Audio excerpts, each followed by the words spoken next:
I moved about, I think about 4 inches out that snow pile right over there, and it's gonna be about $190. You're out of the pile, so you know, $190 right now.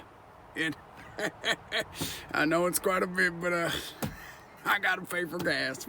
The tractor trailer is right over there. So, but I gotta get over here. I gotta get the winch on. I gotta get up in the snow. So about $190. No, you could just drive off. But I'm looking at, I'm looking at the tires, and I'm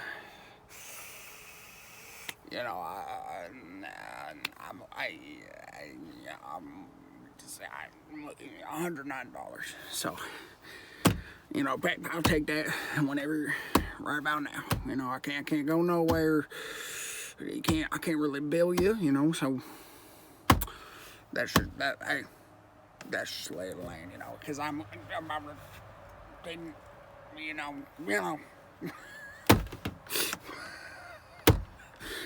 $109.